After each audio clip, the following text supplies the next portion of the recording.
dans la somnambule funambule, il y a beaucoup de passages drôles, j'ai remarqué. On rit souvent, mais c'est aussi une critique très acerbe de société. Oui, alors l'aspect critique, il est premier. C'est vrai que c'est un roman circonstanciel, enfin, dans lequel je réagis à des impressions que j'ai, des impressions très fortes par rapport à une certaine situation contemporaine française, à un certain déclin que je ressens.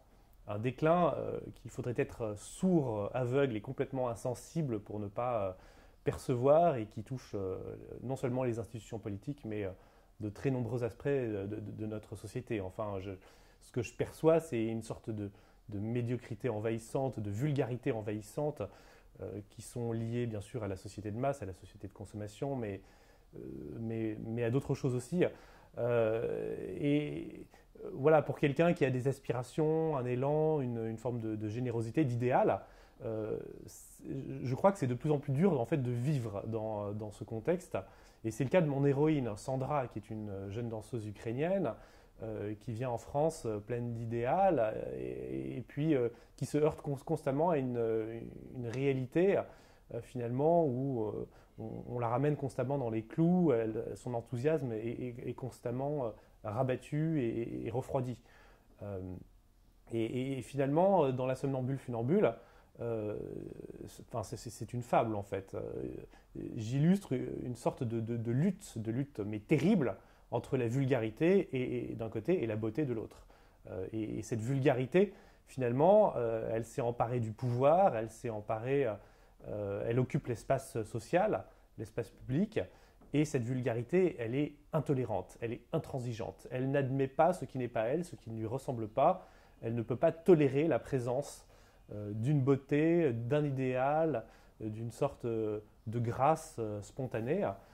Et elle fait tout pour l'étouffer, pour la détruire par tous les moyens. Euh, voilà, alors de cela, on en a des exemples partout. Hein. Il y a un certain art contemporain qui se complaît dans la provocation, la laideur, dont l'essence semble être de choquer les spectateurs, les lecteurs, le public, qui ne semble pas avoir de sens en dehors de ça. Et parfois même, c'est quelque chose qui est, comment dire, dont ces artistes-là sont pleinement conscients et qu'ils revendiquent. Euh, et, et, euh, Moi, mon personnage, il illustre finalement un point de vue qui est peut-être plus moyen, mais qui, je crois, est très fréquent, et qui cherche autre chose que cela, qui veut autre chose, qui a d'autres désirs que cela. Voilà. Donc l'aspect critique, oui, il est très important dans mon livre. C'est quelque chose que j'ai voulu exprimer à travers la fiction, par les moyens qui sont les miens. Et quelque chose que je ne fais pas, par exemple, dans le champ conscient de l'action politique.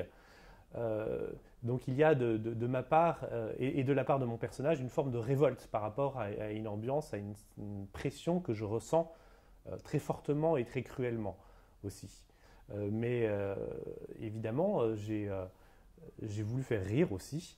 Euh, enfin, voilà, je m'intéresse au sommeil, je m'intéresse au rire, je m'intéresse à des émotions, à des états, à des réactions qui sont fondamentales pour moi, humaines.